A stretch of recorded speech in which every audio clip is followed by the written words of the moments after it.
Hi guys, welcome to another episode of the Real Football Talk. I have Adil with me. Adil, how are you? Yeah, good. Very good. Another exciting weekend. Lots of It talking is. points. I mean, sacking, big game, top two, Yeah, postponements. yeah. So might as well put it in there. Loads of controversies to talk about. I don't think there's controversy in the postponement, Um, but okay. Loads of playing and manipulating the systems. And maybe some hypocrisy from some set of fans. Nah, I doubt. Okay, we'll come to it. We'll come to it. But let's start with Man City versus Chelsea. World class strike wins the game. I mean, this is why he's a special player. What did you make of the game? I mean, it felt like Chelsea went very defensive and just were looking for a draw. And the thing is, first thing I noted when I was watching the game was how this is the first big game that felt like it was quite tactical and not, it wasn't like what we got treated to over the festive period where the big games were both teams going hammer and tongue at each other end to end, and maybe that's the City effect. I don't know, but definitely I would agree that it seemed like because of the COVID situation, because of because of the team, the lineup, maybe the personnel. But Adi, It felt like Tuchel didn't play to win. But do you think it was maybe because, you know what, a loss, like a draw is okay, a loss is like worse for them because that gap goes even significantly more? Do you think that's what the thing played is, into his mind? I felt like they played for a draw. Chelsea did. They never played with the ambition or the intensity to win the game. And the other thing was the thing that really really like kind of I think was in the planning was he played Ziyech and Pulisic. Like, you're playing against Man City, just like you said, you gave it the big build up, the top two. The match never felt anything like that. For me, Yeah. it felt like every other City game against most other opposition where they dominate and you just know and they just know they're gonna get you. Eventually they're gonna get you. And it just felt like that. And that was the disappointing thing. It felt like Chelsea did not play with any intensity that game. And they just didn't want to attack. I mean, there were so many opportunities for them to get the ball in the box, the ball in behind, and really test the back line of City. But it's like in their game plan, they were more interested in trying to match the possession stats. Just just go and bloody get the goals. But go and attack, go disturb that back line. But Adi, you're away from home. You got to play counter. It's not about position. You got to play counter to. You're not going to get that position against them. But it's not just about it's so hard to keep possession against the City press that when you do beat their press, you gotta try and disturb the back line. You gotta try and make them we all know Laporte likes to dive in. Challenge him, play balls in behind. This back line of City isn't a back line that I would say is amazing. I mean, I would always think there's a chance against them. That Stones playing. It's not like Diaz was playing. Yeah. We never saw that matchup once. So that was a good matchup. Lukaku versus Stones. So definitely, I just think Chelsea played to draw. The lineup said it all, and I think the thinking was even if they lose, it's not too bad because we play most of the backups. Do you get it? It's not going to psychologically damage. So, I mean, are they saving themselves because they forfeited the chance to say that the league is gone. Let's concentrate on I think the final and the Champions League. I think they know that it's gone. Well, obviously the disappointing thing is it's clear Tuchel feels like that, and it's clear that the team, yeah, it's clear that he didn't play to win with the ambition, and that's how Chelsea played. Chelsea got what they deserved. And everyone's saying, "Oh, they I played mean, well enough for draw." No, they didn't. They didn't play with ambition. 13 points away from Man City, 22 played. Yeah, but That's crazy. that's the obviously that shows you. The thing is, I like I said, I think the league and the teams are a lot closer and lot closer matched than the points table shows. But the thing is, you can manage loads of injuries and you can have loads of problems. But the thing is, if you have them at the time when you got Christmas period and non-stop matches, then you are disadvantaged more than normal. No, And I think, Chelsea losing practically all their fullbacks and then their backup centre backs in December, that you can't take that lightly. I mean, their whole system is about the wing backs. The wing backs are the ones getting the goals, getting the assists. It's like, Liverpool losing, Trent. It's going to make a huge difference to their attack. Forget defense. It's going to make a huge difference to their attack. So they've lost a big source of their attack with James being injured, Chilwell out for the season. Azpilicueta is now doing a job there, but he was out for a bit. You had Christensen out. You had Thiago Silva out for 1 or 2 games. You got now Chalobah out. So I think timing is everything. Those injuries are happening at the start of the season. Maybe it's not as bad, or maybe it affects European form a bit more than the league because they're able to save the players for the league. But what happens now is December time. There's no Euro. It's just league, and the games are coming thick and fast, and you've lost players. It's suddenly what looked like a close title run in now looks like City had so much better. But if you look at in that period, City haven't lost that many players. I agree with your point. I'm just thinking, if any team is equipped to deal with this sort of thing, you look at teams like Chelsea and Man City, where they can deal with injuries because they still got quality backups. I know they're not to the level of like maybe Reece James and stuff. But it's still the thing is, you look at their quality, but quality backup, it's only quality if they're in form and playing. So you look at their quality backup. At the time, they've had Lukaku injured. They've had Pulisic injured. They've had Mount injured. They've had Havertz injured. They've had Kante injured non-stop. Then they had Kovacic injured. So they are actually playing those players when they're fit and fully in rhythm and on form. They're playing them straight off the treatment table. So I think, when you look at the squad, you can say that, but when you actually look at the facts of the numbers of injuries, how persistent they've happened to the same players, and thing is, every team has its identity. Mourinho likes to make his players go to a wall and play and beat the fatigue factor mentally. Tuchel doesn't. Tuchel likes his players fresh. He's always rotated 6-7 players every game. Now, that's been their formula to success, that everyone's fresh, everyone's on edge, everyone feels a part of the squad, and then suddenly, bang, it's the same 11, They haven't got that mental resilience. They haven't got that beat the fatigue factor in them because that's not the way Tuchel coaches. And then you're playing, guys who are defensively weak, like Alonso. A lot of the goals that happen because of Alonso's nowhere to be seen in defense. But he's not getting no rest either.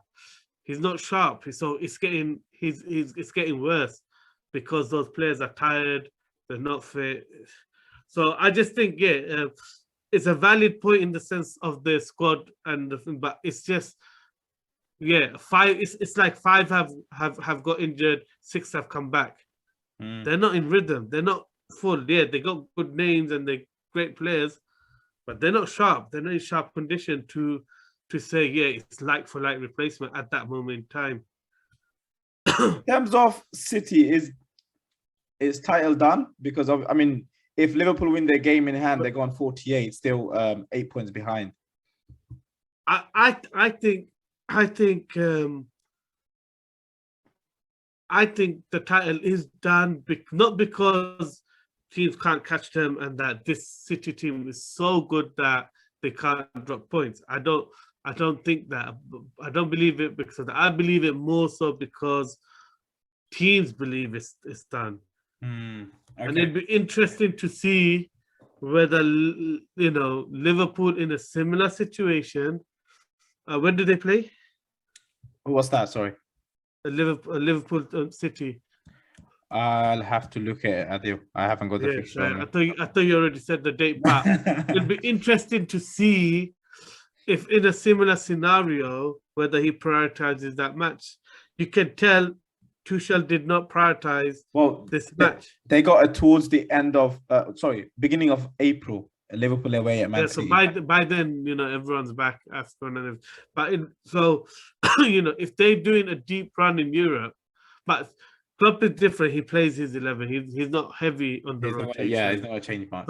So you'd expect him to play his strongest stuff, but it'd be still interesting to see if they really go for it with the belief that they can still win it. But it might be too late, to say the truth. So it's a shame that game is in a couple of weeks' time. Yeah. So that's especially when Salah and Mane is back. That would have been a thriller. Yeah, that would have been close the gap. But I think this title's done more because no one else believes they can catch him and beat him. And therefore, there is one thing I would like to say though, Hassan. Go on. You mentioned De Bruyne strike, another worldie. That was not a worldie goal. I didn't say worldie. It's a wonderful goal. That's what I said. A wonderful one. It's a basic finish, bad keeping. That's all it is. There's nothing special about it. He just bent it. He never hit it. He never striked it like boom, top corner. It was rolling. It's a good standard finish. To say the truth, a good keeper you think Mendy saves that? I think most keepers will read that because Thiago has blocked the whole half of the goal and will just pick it up off the floor. But maybe do you think, because I mean, if you look at it, it almost looks like he's taken it quite early. If you look at it, he's just turned and it just took it straight away on the spin. Do you reckon that's what caused the Kepa not to I think he made it look as if he was going to go across the goal, reverse shot. That's the skill. The skill is he made it look like he might reverse the shot and then open out. But I don't think it was anything that early. It's just the keeper fell for the way in which it looked like De Bruyne might take the shot. He gambled, but like you said, that whole side was covered and blocked by Thiago, so he didn't need to. Yeah, he didn't need to react to possibly if it goes, if reverses the shot. So if he stayed on his side, he would have just comfortably picked it up off his knees. I don't think it was such a wonderful goal. It's an important goal, and it's what big players do. They step up big moment. He stepped up, right?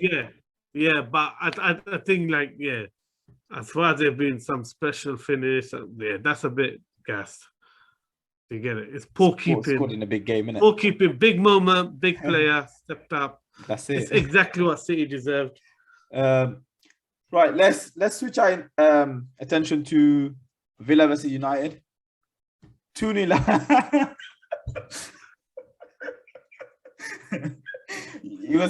That was coming at one point, right? It's a bit soon. I mean, that was a good strike from Fernandes. You can't take anything away, so I'll say that. Second goal. I mean,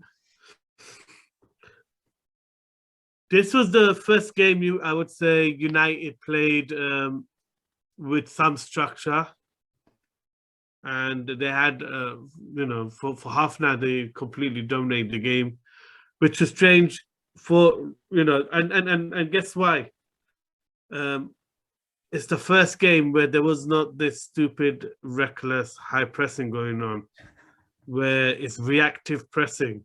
Because the thing is, all I've seen from the Tuchel regime, from the Ragnick regime, is proactive pressing. And you're just running like a headless chicken, way after the pass is already way off. Once the person has taken a touch open now, there is no point compromising position. It's so easy to pass around someone running at you that late. You have to challenge it on the touch. That's the great thing about City and Liverpool and Chelsea when they're on form, is they challenge you on the touch. So when you're taking your second touch, someone's breathing down your neck to take it. Yeah, the pressure in how you shield the ball. Here, they go run like headless chicken. Once you've taken a touch, turn, and you're about to pass. So this is the first game where they dropped deep. Even Cavani was coming in like a 10 really. They're all dropping back. And that gave them the platform to really dominate the game because they weren't giving Tellers was dominating that left side, wasn't he, the first 15-20 minutes? Yeah, I thought everyone was. It was that first half hour was the best United have played under Tuchel. Ragnick. That was the best they played. You seem like you really want Tuchel as your manager. No. That's what it is. Basically, yeah, that was the best. And then, the Aston Villa started to come back into it, and that's what you'd expect. Under Gerrard, they've shown the players will play with character. They'll be really physical. They are not a team that you could beat them, but you'd have to beat them. They'll give you a game. They'll put themselves about. They'll fly in. They'll, you won't have an easy ride. You won't ever see them giving up on the pitch, even if you're winning 3-0. He's got the players really play with a lot of character, a lot of aggression. But United winning 2-0, usually you wouldn't think they would drop points from that position because 2-0. Yeah, so pretty much. What's the thing that's changed that obviously caused United to kind of capitulate towards the end? And anyone who's followed football for many years, Ragnick's biggest criticism all his career has been he's tactically inept. He always loses big games. He always loses tactical games. Is because one, he takes so long to make changes, and number two, he's so fixated on his system, he rarely ever changes it. So what he's good at is he's very good at preparing a team at the start of the game. And then he's very good at analyzing the performance at the end of the game. But in-game management, he's terrible at. He's always been terrible at that. I was reading some reports before he signed, but some of these journalists was talking about tactically he's amazing. No, he's not. Anyone who's watched him, followed him, well, no, he's terrible in-game management. He loses games by big margins when things aren't going well because he can't figure it out. So yeah, and what happened here was halftime they made an adjustment that helped get the second goal, which was they started to push Fred up onto Mings. So they basically left Cavani in the 10-stroke press house, Courtney House, and they pushed Fred all the way up to press Mings, and they're having having Greenwood and Elanga kind of just come in a bit more narrow to kind of intercept any passes in, but also go out to the fullbacks. So that helped get the second goal, so you can't knock it. But as you're seeing Steven Gerrard pile on more attackers, you have to realize leaving Matic alone in midfield is going to end up costing you. Yeah. So what and it's really clever management and tactical play from from Aston Villa and Gerrard. You have to give credit where it's due. You know, you wouldn't think, you know, you'd think, yeah, we all expected his team to play with passion, to play with heart, but he's actually tactically quite savvy too. So what they did was they ended up putting 3 players on the out wide, noticing that. So they didn't try and like fill up the position in the 10 straight away.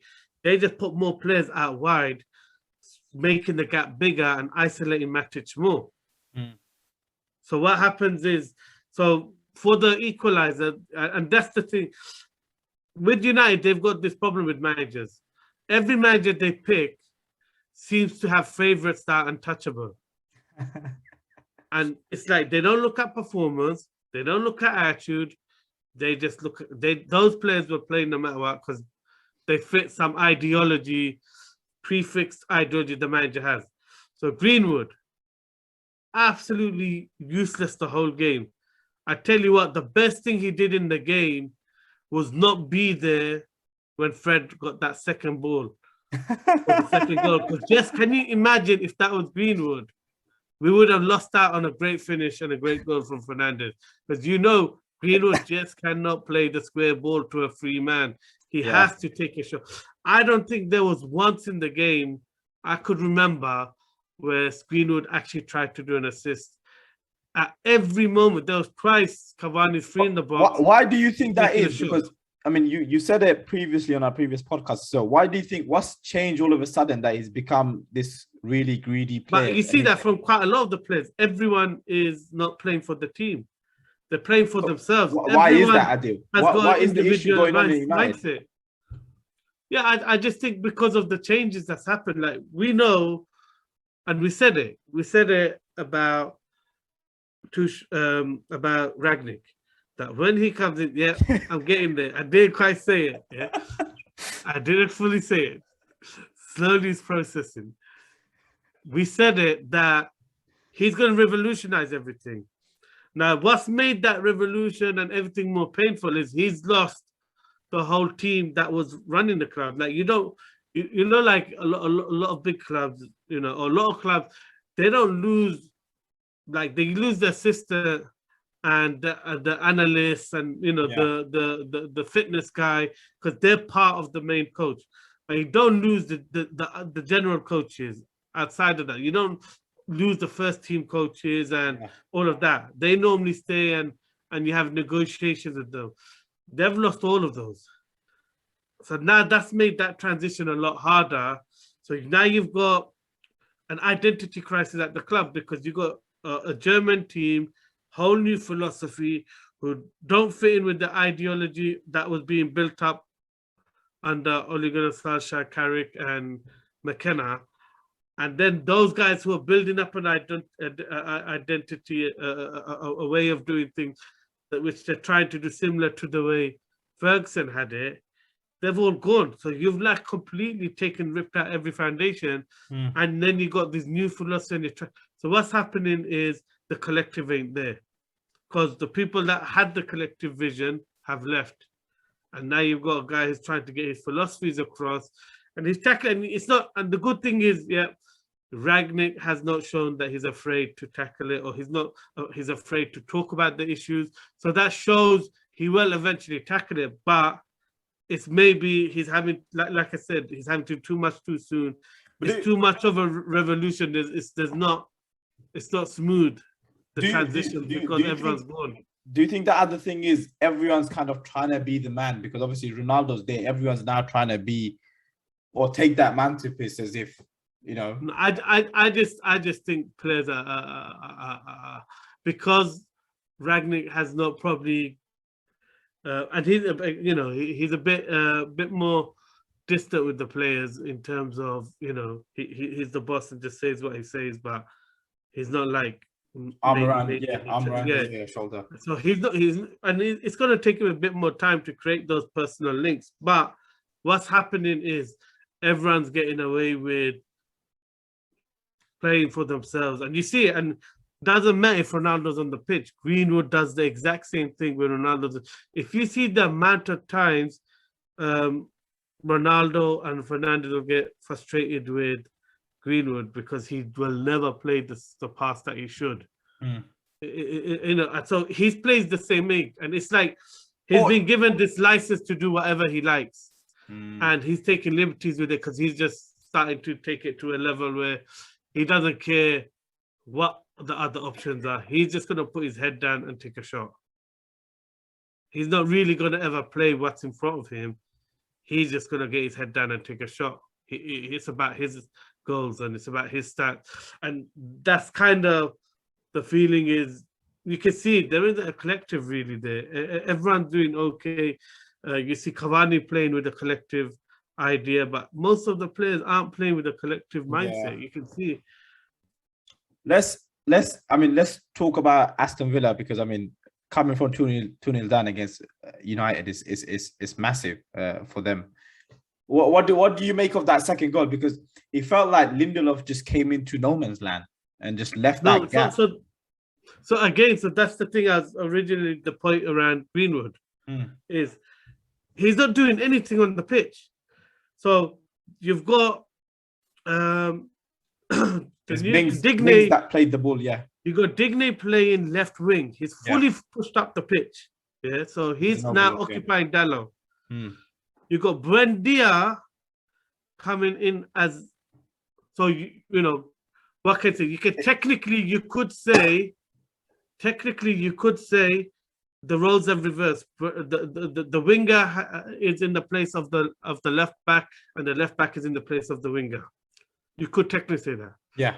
He's pushed on behind Greenwood. And then you have Coutinho playing on that left side too. Yeah? Yep. And you're still getting Fred to go and press Mings. Press forward, yeah. So who is Greenwood picking up? Anyone watch that second goal? Who is Greenwood picking up? He's not picking up Brendy, he's not picking up Coutinho, he's not tracked his fullback so that Dalot can come in. He's done nothing. He's just standing there as a nobody. What's the point of you telling Fred to press that high and leave Matic on his own? So by the time Chumeka, whoever comes out where they already tried playing the ball and Fingy gambles, Lindelof gambles. He gambles because there is no one else there. And then he goes to Coutinho, he attacks the space, and the ball ends up going to Ramsey. I mean, not to Coutinho. It was Ramsey. It goes to Ramsey, and then Ramsey plays it across and continues to tap in. But the point is still the same. You've got overloads out wide, and you're focusing on putting pressure on the defender. Look at the numbers game. Why go man for man up top? And then not have enough cover where the actual players are, which is out wide or in the center of the pitch. So, it's great play from Gerrard tactically. Ramsey, I didn't think actually had a great game until he wasn't really, I wouldn't say it was a poor game, but it was anonymous really until you know they made the tactical changes, and it's like he got some freedom to. Because what he was doing is, and that's the thing, he moved to the right side of midfield and he kept making the blind side run behind Matic all the time. And that's why he ended up for the goal. If you see, he makes a blind side run, gets into the center of the goal. And then for the assist, he goes all the way across. So excellent tactics. Are there Coutinho's impact? Sorry? Coutinho's impact, what did you make of him? Debut goal, what a start. Yeah, I think you can tell Gerrard is really really getting the roses out, and he's gonna get the best out of Coutinho. He's probably giving him a box of chocolates every day, and you can tell the way he's charming him, every press conference, he and you could tell that's what Coutinho needs. He had a lot of loving from Klopp at Liverpool, and then he went to Barcelona where it's all about Messi, and suddenly he's getting no loving, and he has to be an adult, which he is, and he couldn't really handle the fact that he wasn't getting loved and given all this, He missed and now he's getting it again under Gerrard. So I just think Gerrard is going to turn him back into, you can see it already. Gerrard's giving out hugs like Klopp as well, yeah.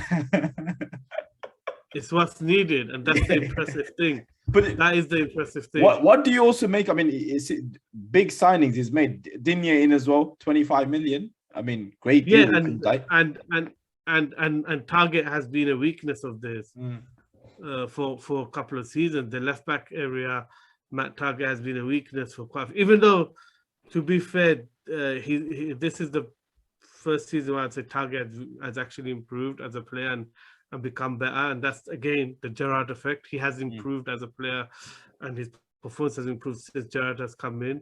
But it was still an area where they were weak defensively. He'd always be positionally suspect.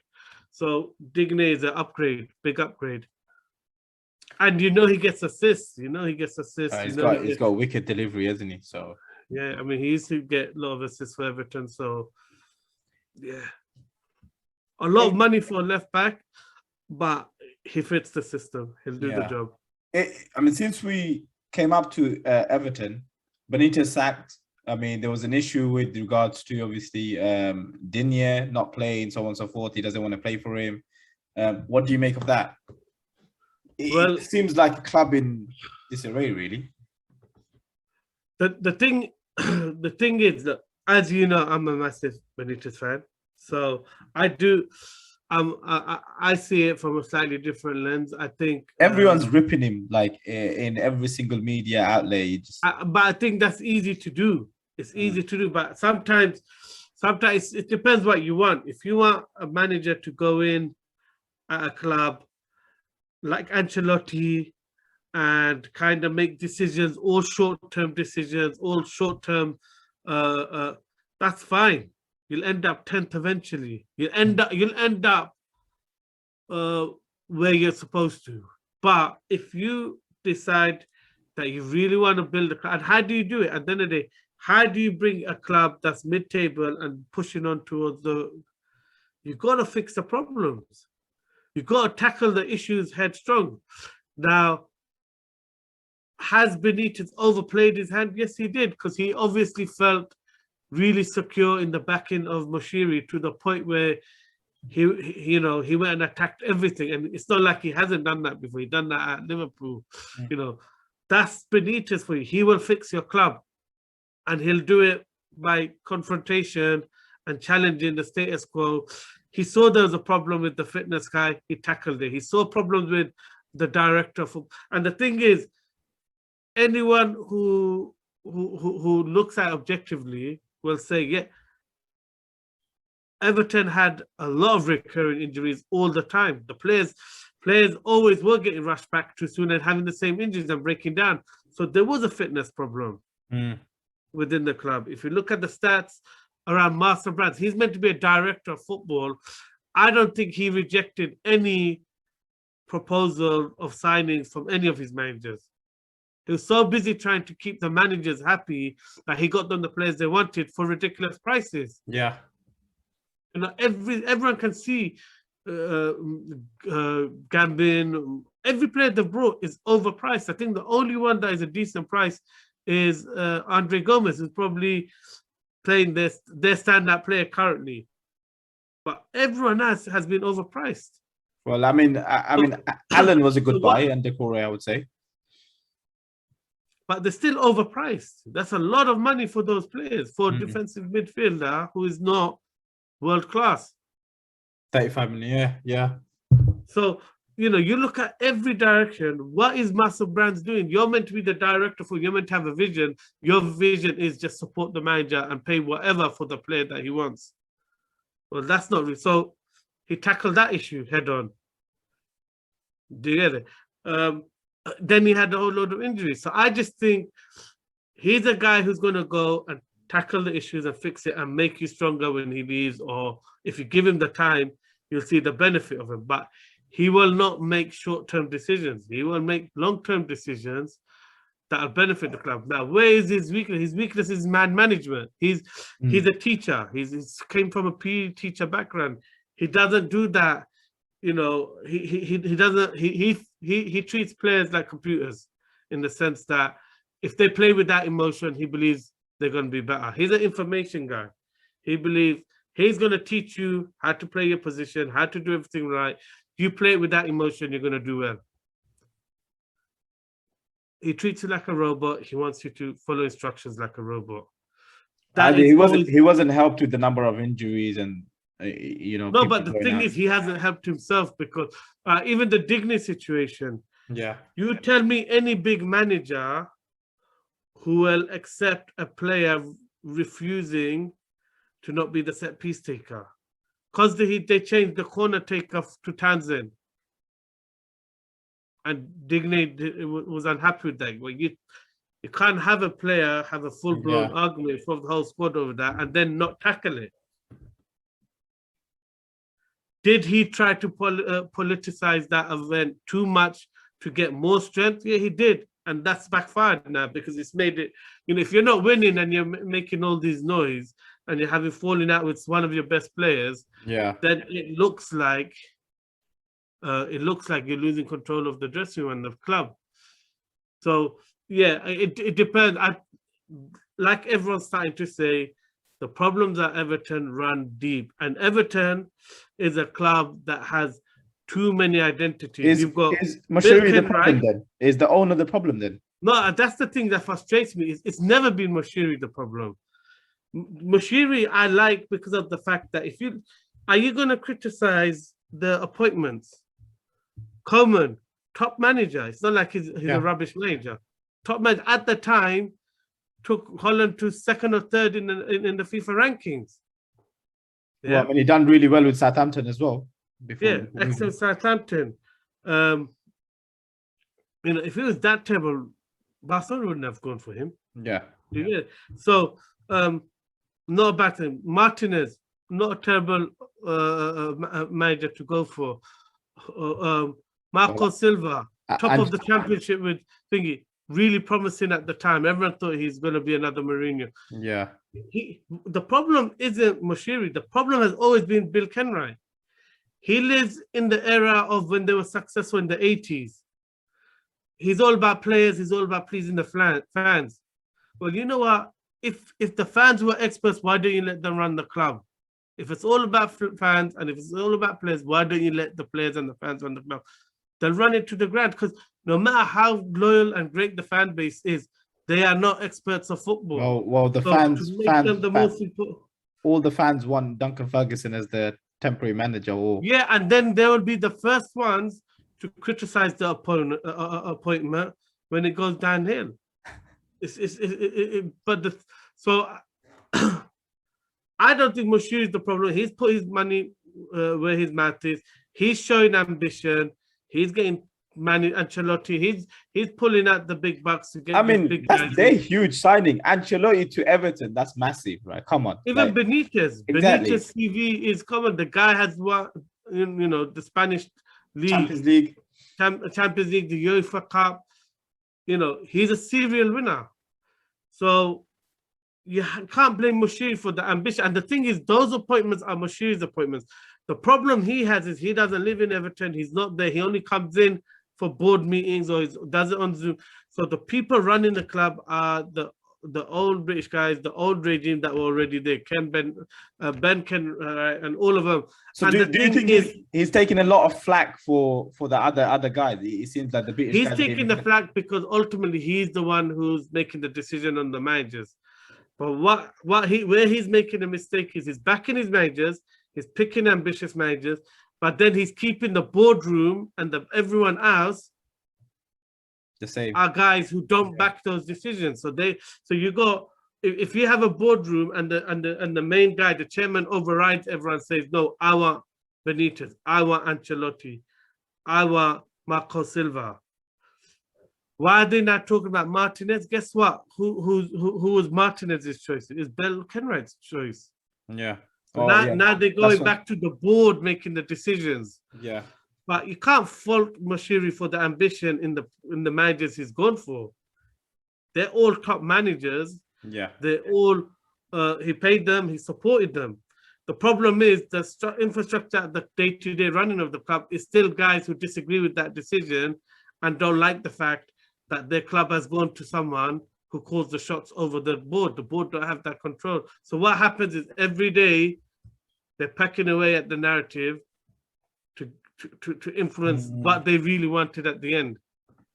Yeah, but they're I putting their think club the at club risk. of many faces has major problems, and guess who's going down the exact same route? Man United. Exact same route. Exact same route. You got a board that is out of touch and got a different idea. They've got a manager in who's going to revolutionize and wants to go all young and change everything.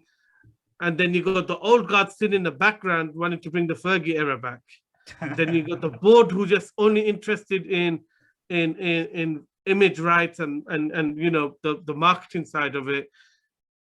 It's becoming exactly like Everton United in terms of there's 3 or 4 different factions at the club, and it's not united. And that's Everton. Right now, that is Everton. You got the old guard, then you got this new ambitious owner, and then you got the manager who kind of has the support of an owner who's not present, but no one else around the club. And it creates these frictions. And that's why. That's why Everton, even though they get top managers and they back them, which normally is enough to work, it doesn't work because the people behind the scenes are always working against the managers. Massive result for Norwich, though. Yeah, no, it's not going to change a thing. Yeah, they'll get, but hopefully they can make it interesting. I mean, they are what? They are on 13 points, 1 point behind Watford. Yeah. And then they took advantage of a poor Everton performance, and that's all you can do. But I mean, what do you think? What do you think Everton's going to do? They're going to get Martinez in, or they're going to give Duncan the? Well, it looks like now because of Moshiri's made like 3 choices in a row, and it hasn't worked. He's going to go back to letting the board decide, which hasn't ever worked either. So. It seemed so positive for them last year, at one point, even this year at the beginning, but it seems like everything's just gone downhill. Adu, other big topic, postponement. I mean, I know there's a lot of people have a lot to say, especially Spurs fans. Yeah, I think I can see argument for both sides.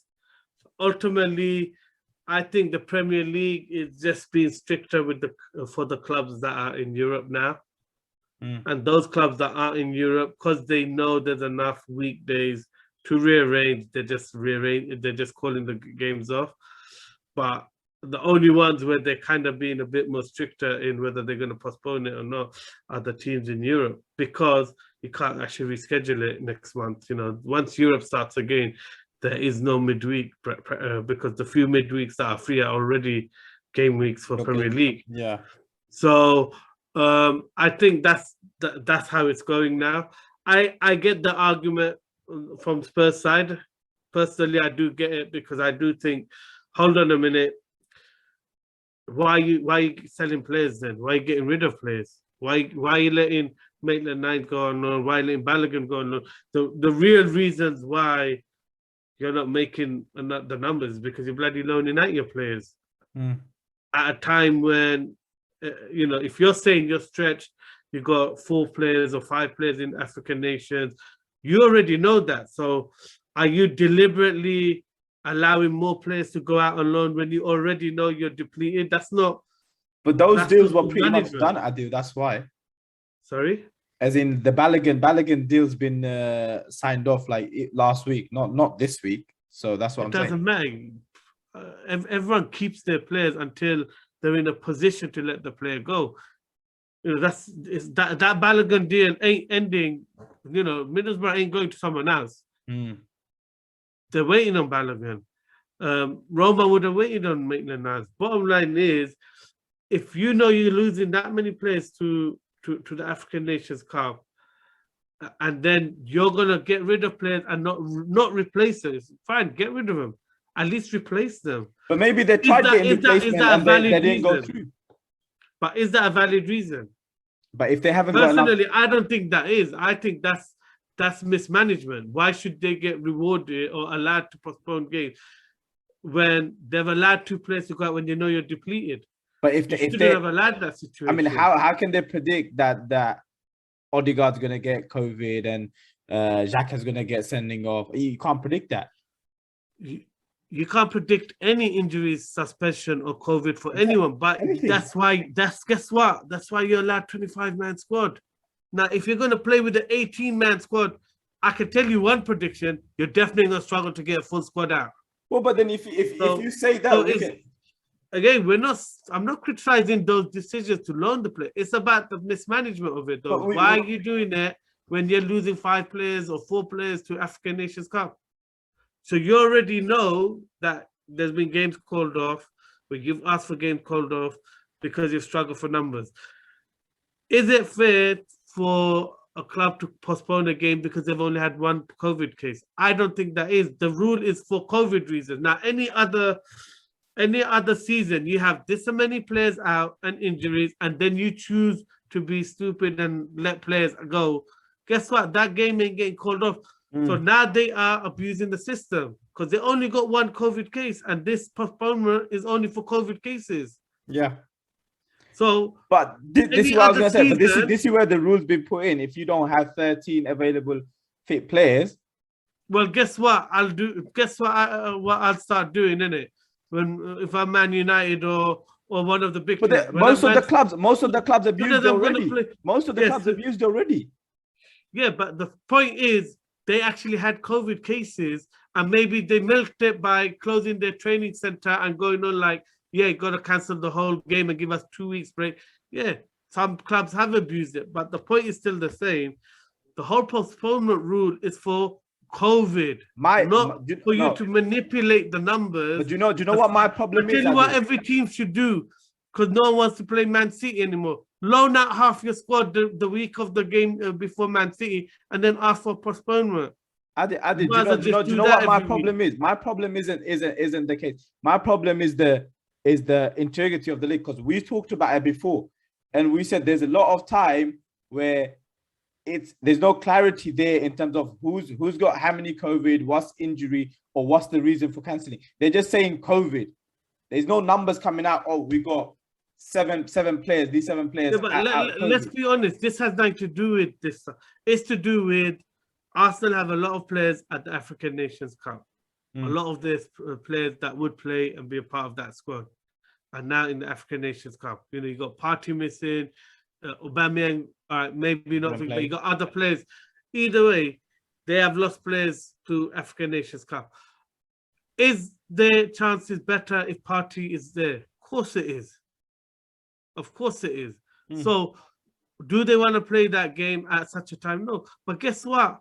African Nation Cup always happens in January. Always thing. And guess what? I don't see anyone crying about integrity of the competition then. But there's plenty of teams not with their best players for that reason. What, should they get punished because they've hired African players? Is that fair on the competition? No, it's not. But guess what? That's life. But then that's you plan for it. You plan for it. Just like Liverpool, you know, their fans are upset. They never got anyone. Well, they never got anyone else to replace them because they were happy with Oxlade-Chamberlain, Minamino. They're happy with what they had. Yeah, so they're happy with the players they got. But what do you what do you make of their decision with the false positives? I mean, record number of false positives. Yeah, I'm again with that one, I don't see what real benefit they got out of it. To be honest, I don't see the benefit they got out of it. So I'm not sure they got any advantage because they played the following week. You know, all right, yeah, the advantage is they were fresher for the weekend.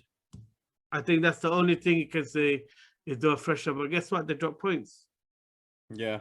No, they won. They won 3-0, I think. No, this week, but I'm talking about when it got postponed. Oh, as in, yeah, against the game against Arsenal, yeah, they drew. So, yeah, did it really benefit them? No, it didn't. So I just think,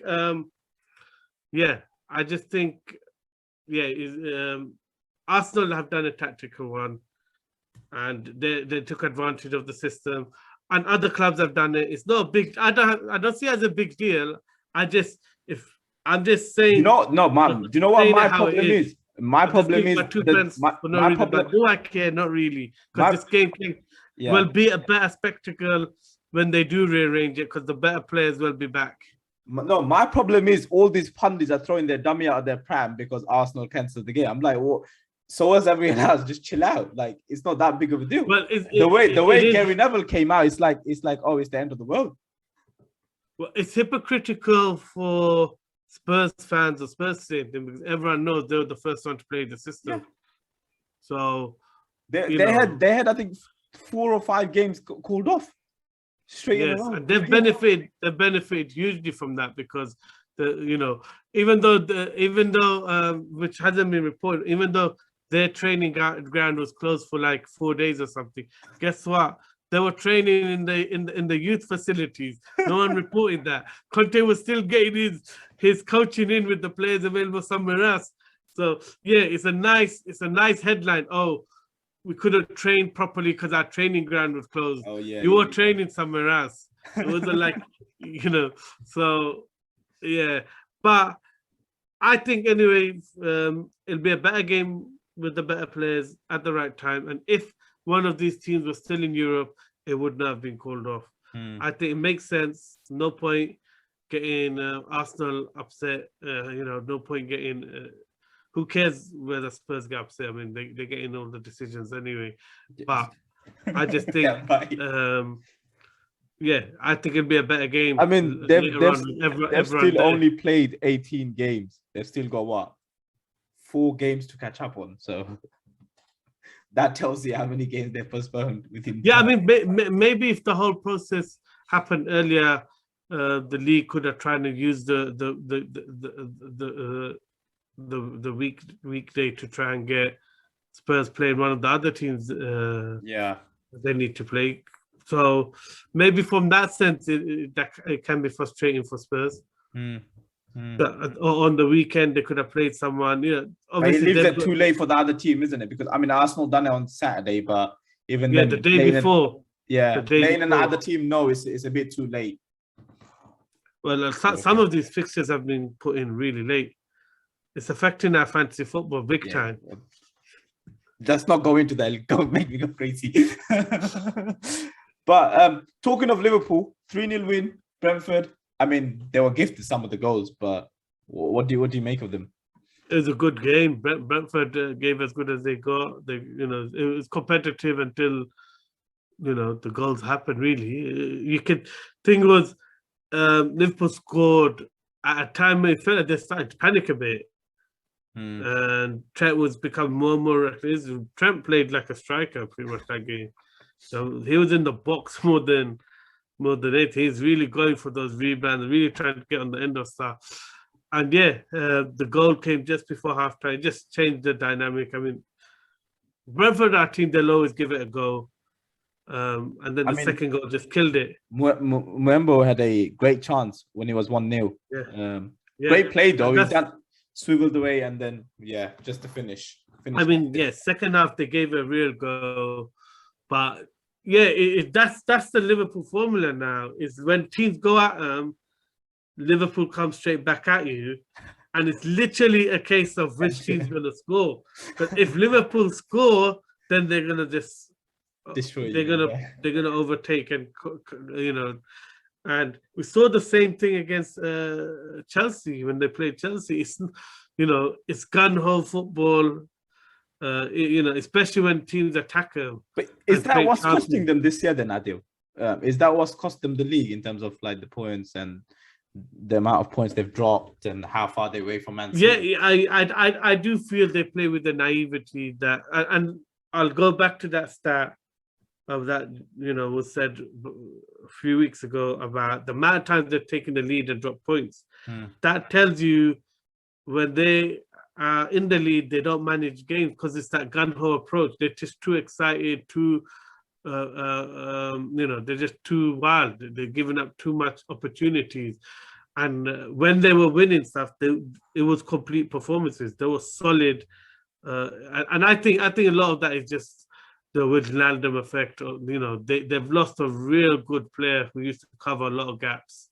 And it wasn't just Fabinho that was amazing.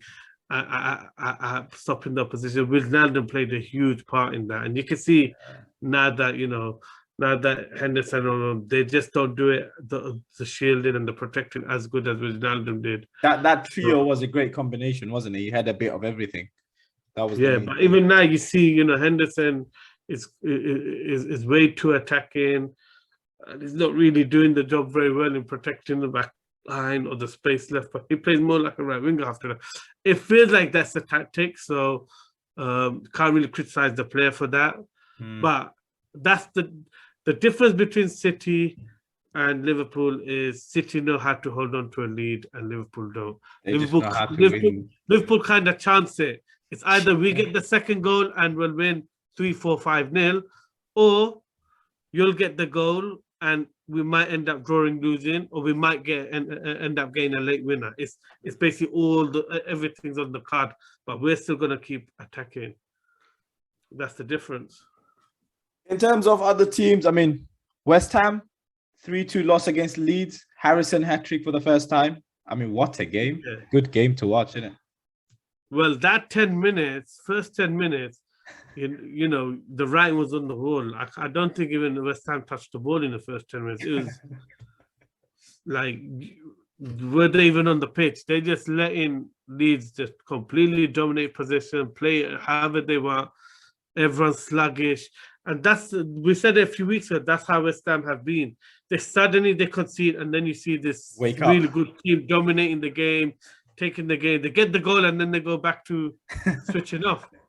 And they conceded the goal straight after scoring one every single time. It's just bizarre.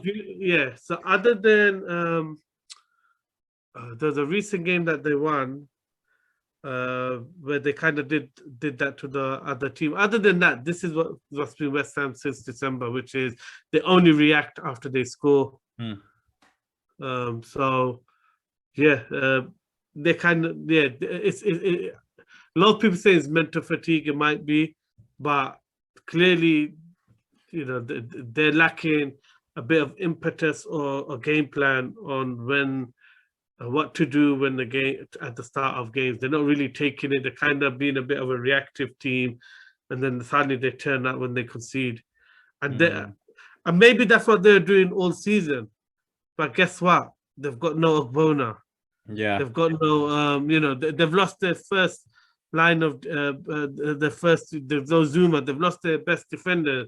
So now that style, that tactic, isn't quite working. Because you're conceding, and maybe before you might have slow starts, but you weren't complete. You weren't conceding by the time you decide to put a bit of effort in. So personnel really does make a difference. Bowen's in great form, isn't he? Well, he should have scored that last chance right there, 94th minute. I was gonna say, I don't know what he done with that chest. He thought Balotelli. He went for the extravagant. Just freaking headed the ball, man. Yeah, he went for the extravagant. Don't get me wrong, I'm happy with the score, but he has got it in his locker. You can see him scoring a goal like that in the Premiership. Yeah, he might have already done, but it just didn't work then. Yeah, I'm happy for Leeds though. I think Bielsa was under a lot of pressure. They deserve that. Their injury list is ridiculous, which is always the story with Bielsa's teams, wherever he's been, whatever country. He has injury problems because he works up to the ground in the training field so much. So, do you think they need a bit more investment, a bit more player in terms of depth in the squad? Because that's what it seems like the main issue is. No backup striker. The problem is it's easy to say that, but the thing is, Bielsa really does take a long time to get you integrated into his system. And then before he trusts you to play his system. So it literally takes a full season before he lets you become a regular in the team. So it's like sometimes you just think, they could get all these signings, but you won't see him until the end of the season anyway, because Bielsa has a lot of loyalty towards his first team players, and it takes a lot for him to drop. You look at Meslier, the guy will play no matter how many mistakes he makes. He will play. He's the number one, and it's like that. It's really hard to break that. and get into his starting lineup. And they've lost good players because players just get frustrated that every time they come on, they play well, they perform, but they just never get into the starting lineup. So I think there's a problem of maybe they could do a strengthening, but is Bielsa really gonna use those players? I don't know. He's not a man for rotation. In terms of one of the other clubs, Newcastle versus Watford, I mean, six-pointer really, but Newcastle winning all the way through to right towards the end, just lost it. Well, the whole second half they were hanging on. To say the truth, Watford. But did they go too defensive? Do you reckon? It seems like they just thought, you know what, we're just gonna protect that one goal. You could see the tension, and you could feel the tension. You could feel it's a big game, and the pressure was really. I felt Fraser was, terrible in that game. That unfortunately, a lot of the promising stuff went to Fraser, and then he had no end product. And then they went to just relying on Saint Maximum to do magic or to do something. And by then, they started to get a lot more players around Saint Maximin and started to stop him getting the ball or getting much dribbles going. And then they totally dominated the game after that. So Watford deservedly got the equaliser. Probably deserved to get a winner. Should have won because some of the chances they had some good chances. And Newcastle huffed and puffed after the goal. They really did. Much really left. What do you make of their signing, Chris Wood? I mean, 25 million, lot for a 30-year-old. I think they had to make the signing in the sense that Wilson was out and they've got no other striker to play to. Who would have played there? Joe Linton, who's like their best defensive midfielder now. Well, he's their best number 8 now. Yeah. So who would have gone up top?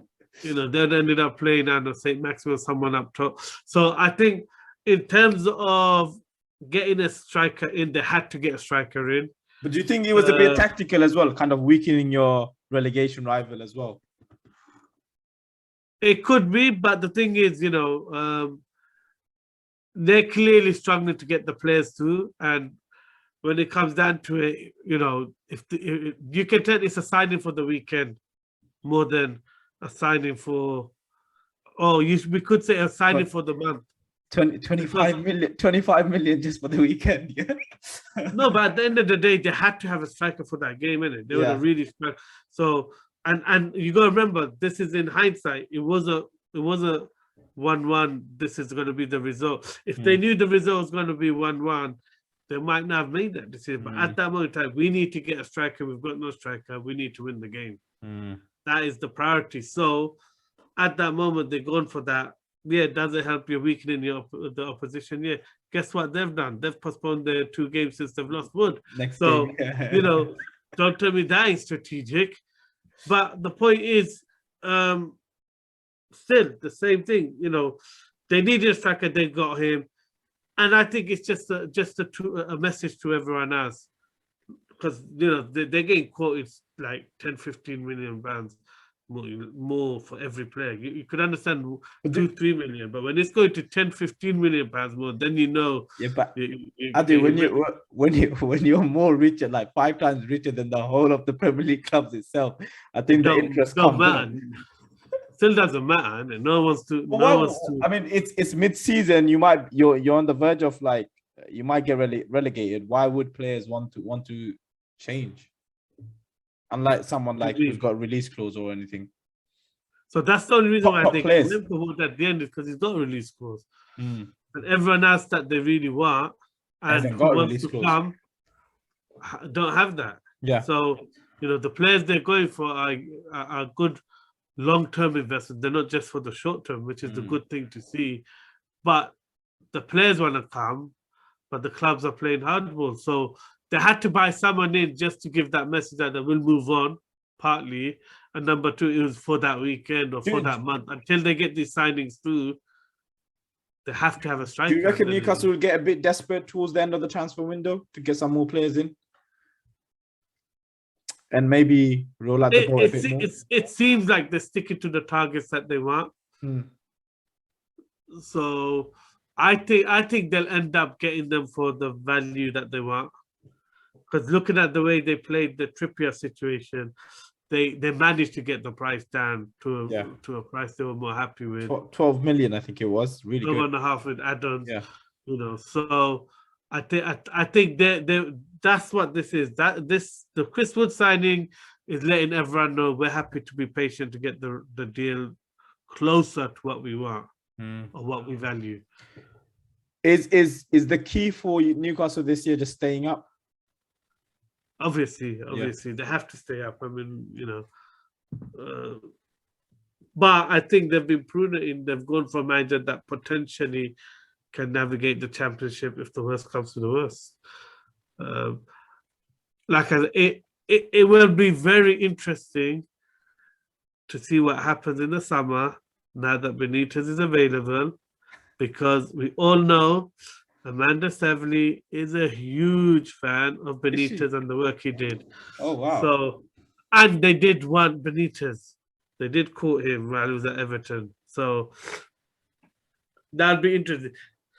Good prediction out there. Good prediction out there. It's not prediction. I'm just saying, watch this space, i.e., if it's the ball's in Eddie Howe's court, in the sense that his job security got a little bit less, and he needs to actually start turning around. I mean, he's gotta prove he's the man, right? Because obviously you got money, you got everything at your disposal. But you're not really seeing it in the performance. Like, he's not really done.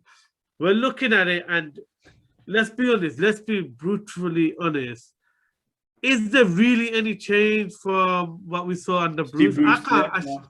It seems like very similar system. Bruce started to go to some weird, wing back system. That's fair enough. But before that, he was playing a kind of 4-4-2 or 4-3-3. I don't know.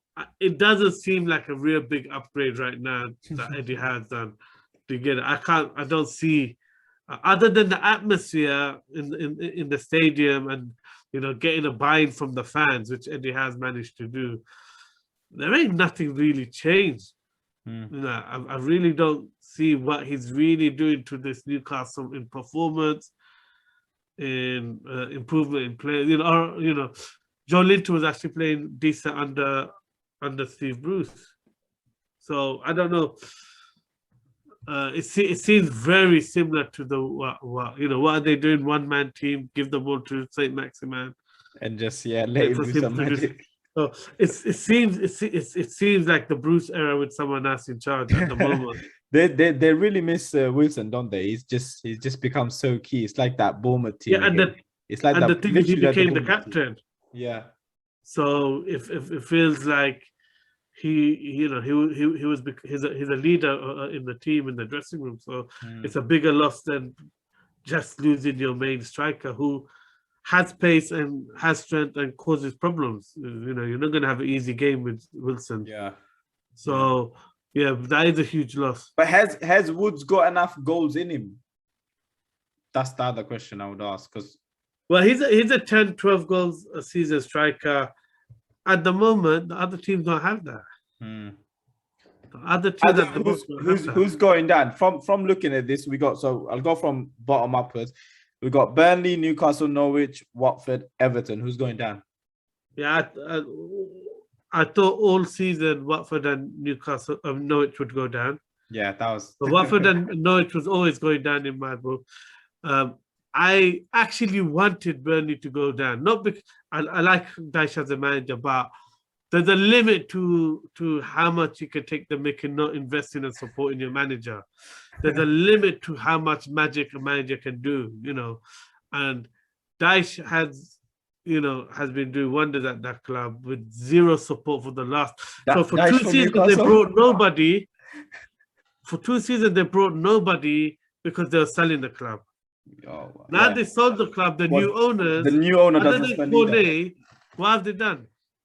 Well, they just sold Wood for. By the way, they didn't sell him. Woods. No. This is the Woods release clause wasn't active until summer, but because Newcastle are willing to pay 20 million up top, they sold him. Okay, so that's the first I've heard of that. So that says a lot. But I'm surprised they did that. I don't think that's going to help Sean Dyche. That's what they did. So his release clause was active from actually in the summer. So okay, so yeah, but if that's true, that's shocking. That's unbelievable, really. Really surprised by that because they don't seem like a club where they need the money. They're just not ambitious to spend it. yeah. So I don't know, but only because of the fact that they don't support Daesh, I wanted Burnley to go down. So I'm predicting them to go down, especially now if they lose Wood. But yeah, I mean, Newcastle, you'd expect him and Eddie Howe to fix the problem. it I seems think like they, really tough. I think Newcastle will, and if they get defensive players in, decent defenders in, who are kind of leaders. And the thing is, they are going for the right type of players. So I they're do linked think with what? Botman? but Botman, I don't think is ever realistic. Let's be honest. That they could keep bidding for him. I think, but I think Diego Carlos. I'd be shocked well, if he leaves Sevilla, but he wants to yeah. come. They've tapped him up. He wants to come, and he will make a huge difference because he will push up that pitch. He's a front foot defender. He plays, and the thing with Newcastle is they all love dropping off to the into the box and letting teams play and suffocate them and get balls into them. So they need someone like Diego Carlos who's going to push that line up, try and defend on the front foot and add a bit of pace. So I think they could end up being quite comfortable if they get good defenders in. How many signings do you think they need? Yeah, I think they're going for one centre back. I think they need two. I don't think Lascelles' body is up to the rigors of Premier League football week in, week out. That doesn't look right for me. So every time he has to be physical, he ends up getting injured. That's part of the reason why he drops deep so much is because he probably doesn't trust his own body at the moment. So I think they need two centre backs. Definitely a defensive midfielder, a striker, and a wing. I think they still need another 5 signings. Wow, that's massive for them. But if you look at their squad, it's not like they got a stacked squad of great players. I mean, now I have to say that Willock signing looks a really poor piece of business because they can't seem to find a place for him. Yeah, because Joe Linton's taking it. No, because they're not playing that weird wing-back system where they allowed him to play the 10. You get it? Or a free role. Yeah. So now they're going to like 4-2, a bit more of a traditional system. He doesn't fit. He was what 8.5, isn't it? He's not really a central midfielder. He's not good enough to hold down the 10. Yeah. So they made a system that worked for him, and if you do find that system, he'll score for you because he scored 8 in a row back in the last season? Something like that. Crazy. So it's not like he can't do that role well, but it's a very strange formation because there is an 8.5 position on the pitch. So I mean, that's all there is really. There isn't anything else. Big game this weekday. We got what? We got Spurs versus Leicester. Spurs away. United against Brentford, and Chelsea versus Brighton. Any predictions? Surprised you didn't say the big semi-final second leg. It's not Premier League. Doesn't matter. It's big for you. I'm going to the game, so yeah, looking forward to it. Excited. I just hope we don't get a battering. Because you don't know with Liverpool, if they turn up, like, oh man. I don't think it'd be a bad train. Not with that Mane and Salah. Just hope it's a good game. As long as it's a good game, good enjoyable game, it should be good. Yeah, let's see.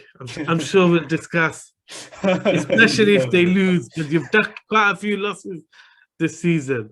I've ducked what losses? I was always here. I'm always here. Every time Arsenal lose, I'll wear my top and come out. We go on a sabbatical on the podcast for some reason. I'll wear a top and come out. I do. Go and look at any losses we had. I was there. Yeah. Go through the videos. We seem to miss when the big ones happen, innit? Are you We talking don't about seem the to United discuss- games? Are you talking about the United games? No, just Arsenal games. I was at the game. That's why I couldn't do the video. Let's say, You're still the bitter about listeners that. are getting good value for money when it comes to United and when they don't perform. They're not getting it when Arsenal and Arsenal don't There's a perform. whole reason why I do it that way, you know. Not joking. You've admitted it at least. Thank you. I'm just joking. We got there in the end. No, I'm always here. I'm always here. Come at me.